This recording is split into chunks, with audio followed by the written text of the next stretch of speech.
El pasado jueves, el Ministerio de Energía y Recursos Naturales No Renovables informó que las pérdidas generadas en las paralizaciones de octubre llegan a 136.86 millones de dólares, a los cuales se suman afectaciones por la provisión de servicios, transporte de alimentos, productos y distribución de combustibles. Analizamos a continuación el impacto económico de esta paralización. Los protagonistas de la noticia en Notimundo.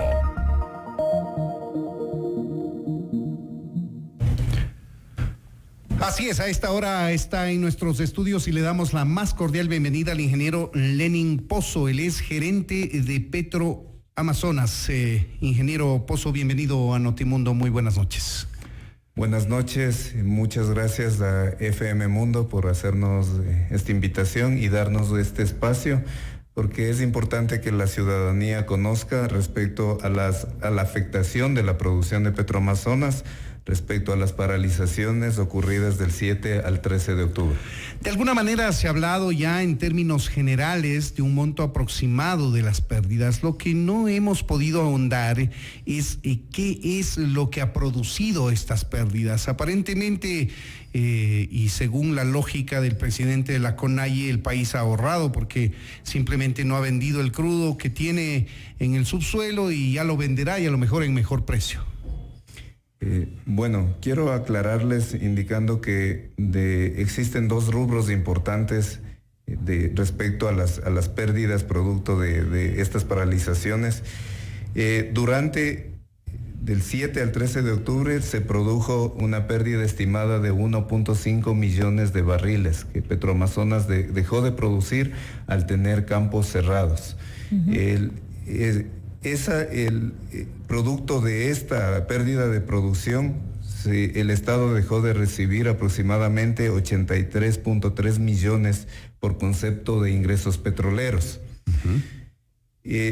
Aparte de esto, existen otros costos asociados para poder poner los campos en producción y restablecer nuevamente los niveles que manteníamos antes de la paralización. Ingeniero, una inquietud. ¿La paralización se da para prevenir justamente amenazas que se habían dado con atacar los pozos, los campos petroleros?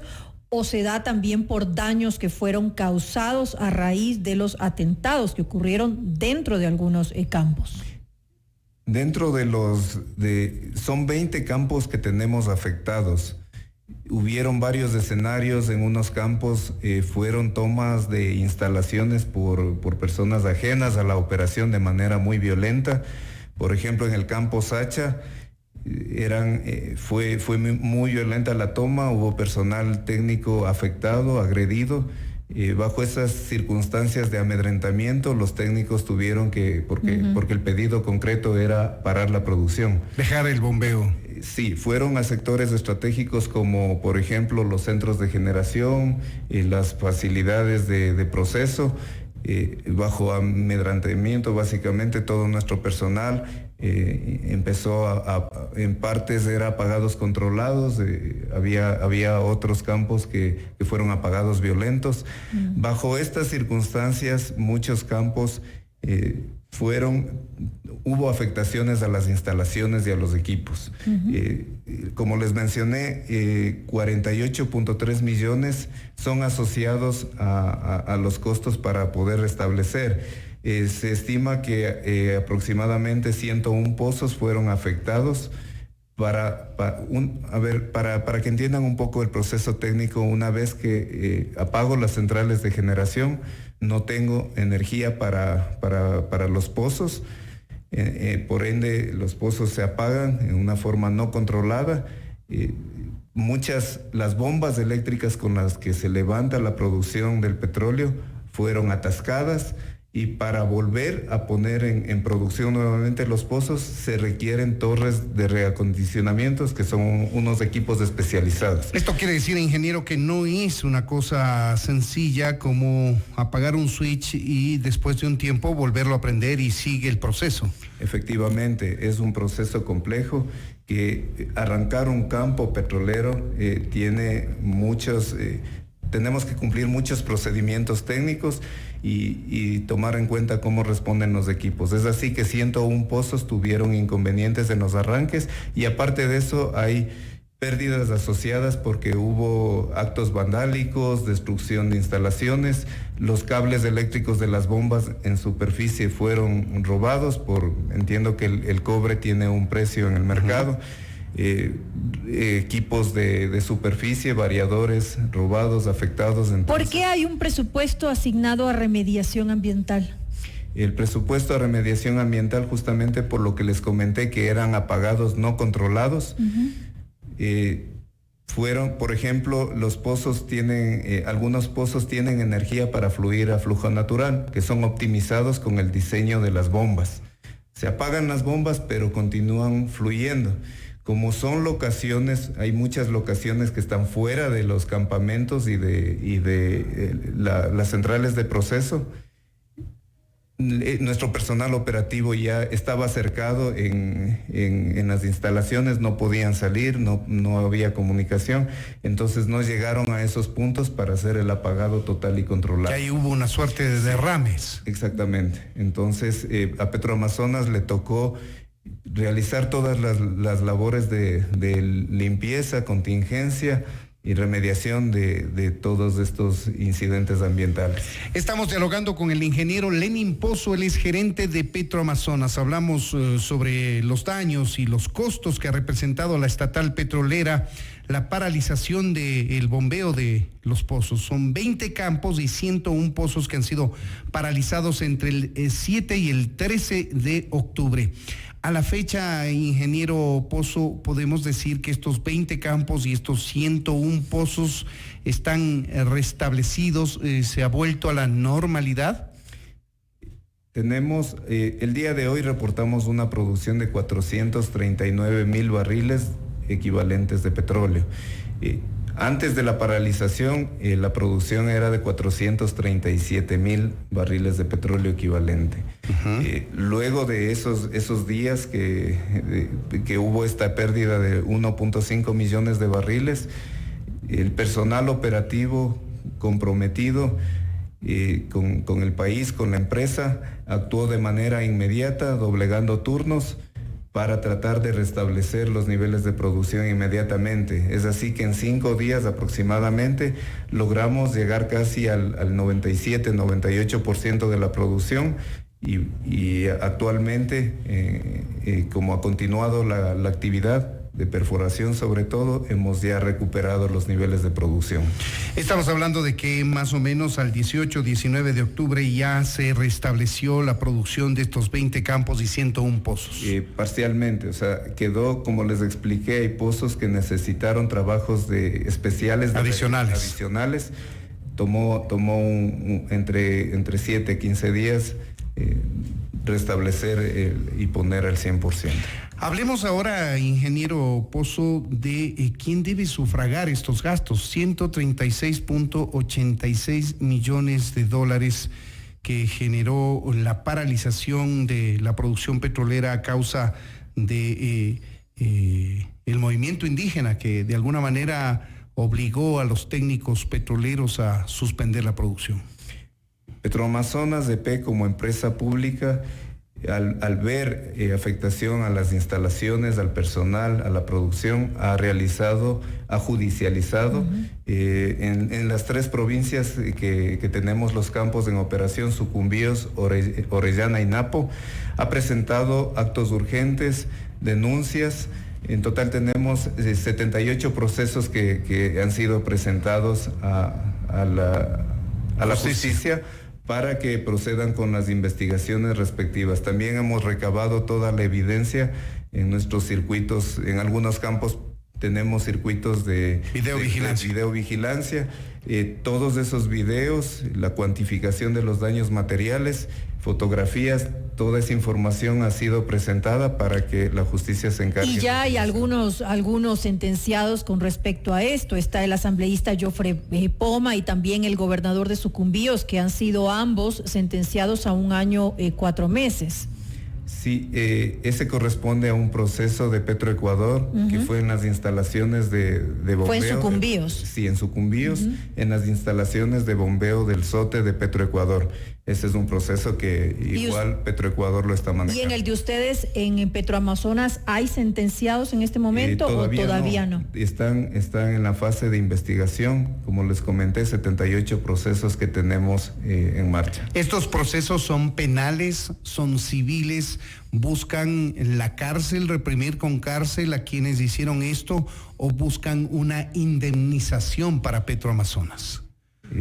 Entiendo que al haber daños al Estado, a las instalaciones, deben abarcar los dos componentes, ¿no? El recuperar los valores, los costos que Petroamazonas incurrió con estas afectaciones y en que al atacar un sector estratégico deberían estar en prisión. Ingeniero Pozo, ¿en qué campo, en qué pozos registra Petroamazonas la afectación más grave? La afectación más grave, como le comenté al inicio, fue en el campo Sacha. Ahí, como les comenté, se registraron pérdidas de daños materiales y afectaciones, robos, actos vandálicos. Inclusive en el campamento también hubo saqueo de víveres. Pese a que pedimos nosotros, activamos el comité de crisis, hubo presencia militar, 200 militares, pero afuera habían como 800, 900 personas, entonces fue bastante difícil tratar de contener a todos los manifestantes. Ahora, el tema de producción petrolera es un sistema evidentemente técnico.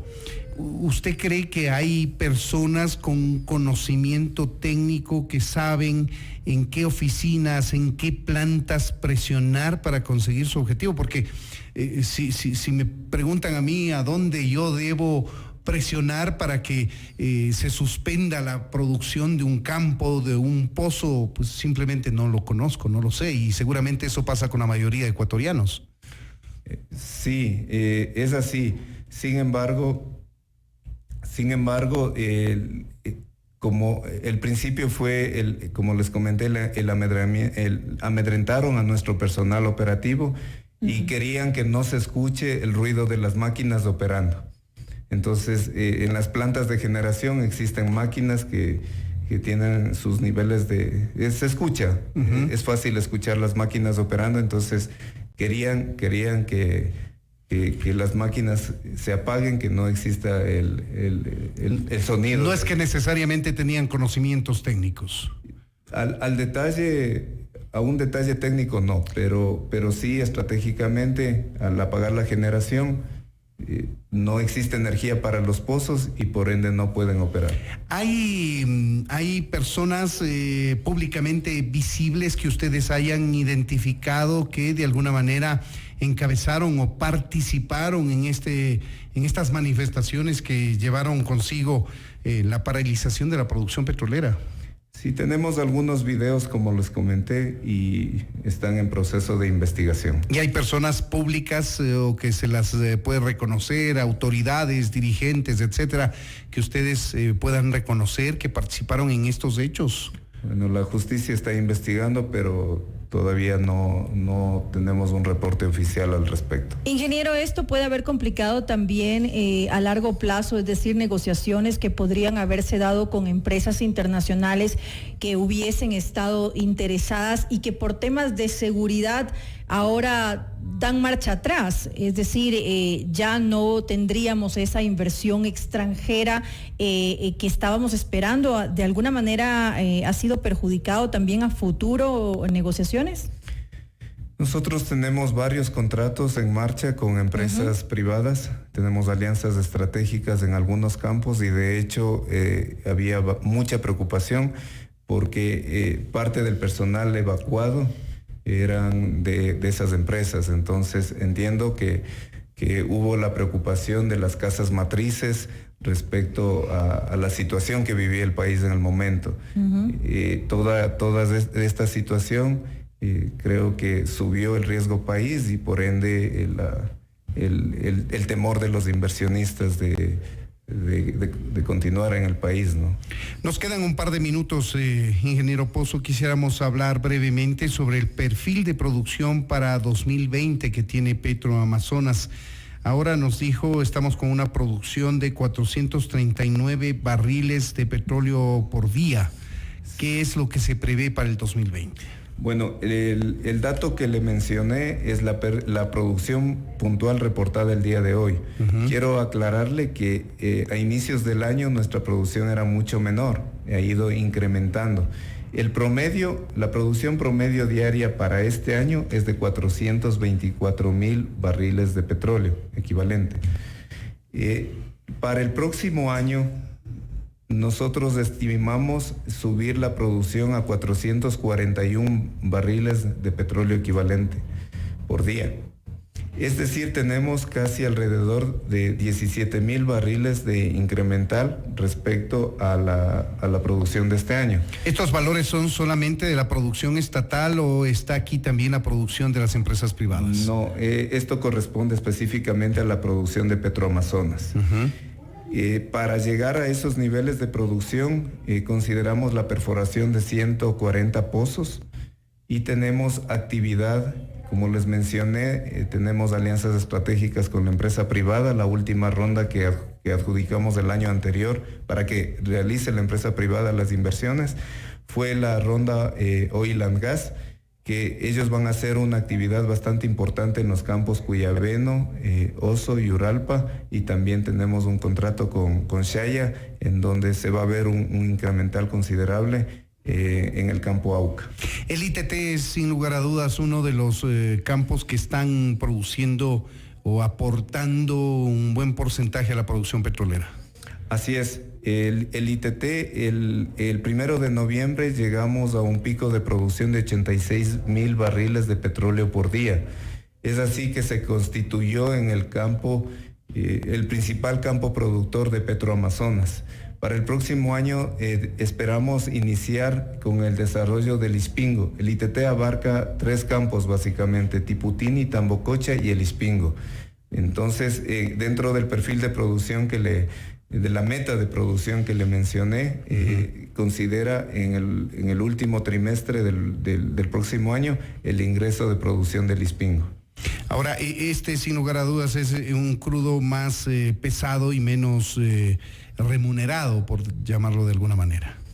Sí, en el país existen 2 crudos: el crudo oriente, que es el crudo liviano, de los campos de la cuenca central, y tenemos también el crudo Napo, que sí, debido a la calidad, tiene un costo menor. Sin embargo, la rentabilidad es muy buena para el país. Ahí tienen ustedes, amigos oyentes, son las expresiones del ingeniero Lenin Pozo, el exgerente de Petroamazonas, hablándonos sobre los costos que ha generado la suspensión de la producción petrolera en nuestro país en al menos 20 campos y 101 pozos, que ha dado como resultado la presión de las organizaciones indígenas, políticas, sociales, que se manifestaron entre el 3 y el 14, entre el 7 y el 13 de octubre pasado. Ingeniero Pozo, muchas gracias por habernos atendido. Gracias a ustedes. Esto es Notimundo, amigos, siempre bien informados.